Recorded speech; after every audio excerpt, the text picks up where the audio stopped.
Hello students, today we shall study the chapter The Tsunami from your textbook Honeydew. As the title suggests, it is about the tsunami in 2004 that took the life of over 150,000 people in 14 countries across the world.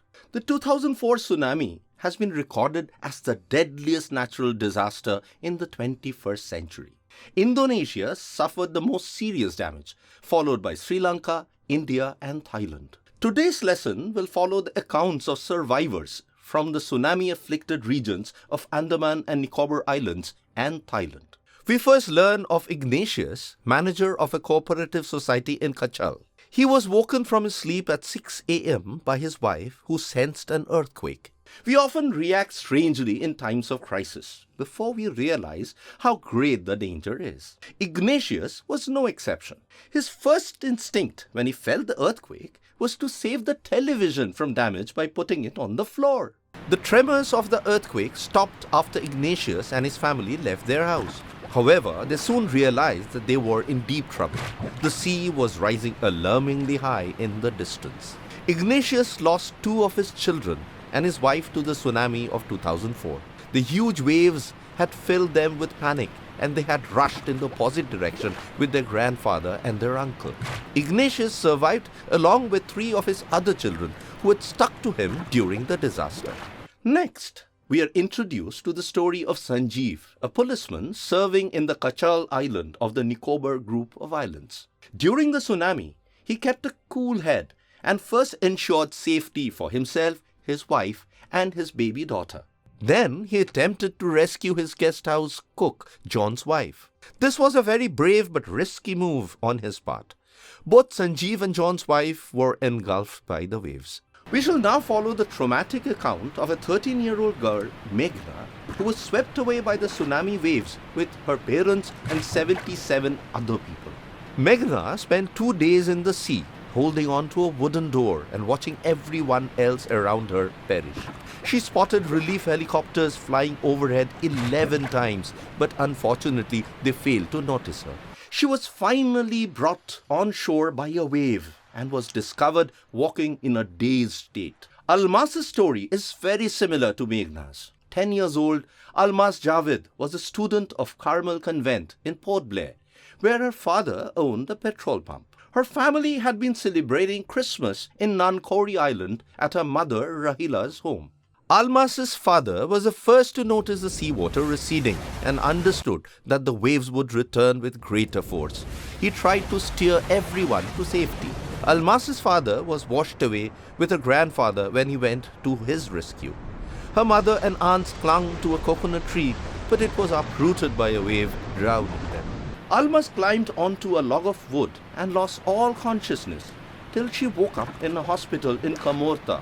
Back in Port Blair, she was too traumatized to speak about the disaster. Now let us move to Thailand.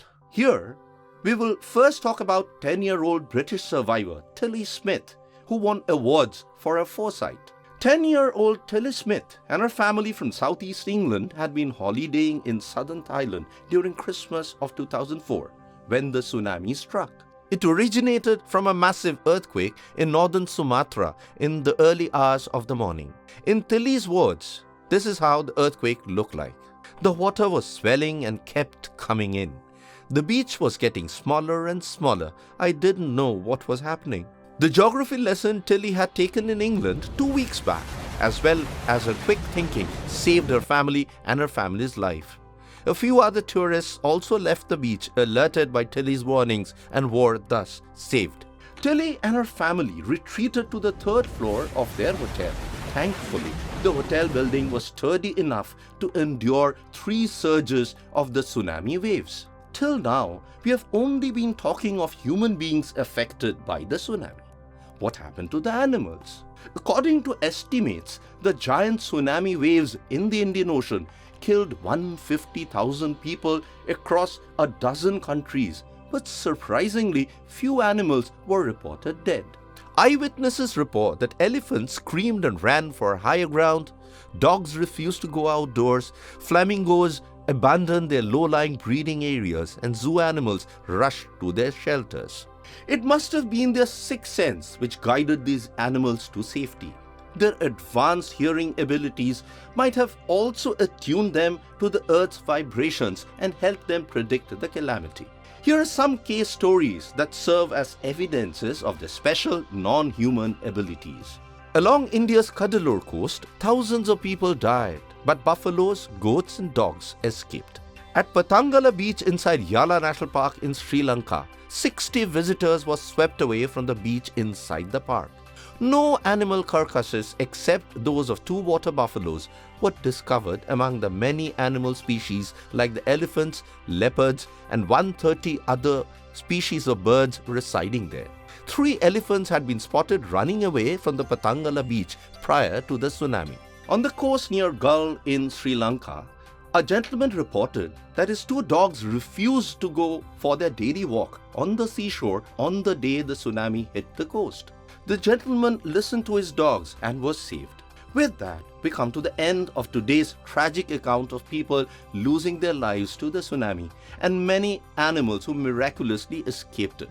Over our next 2 videos, we will quickly revise the main features of today's lesson and also answer some questions from the text.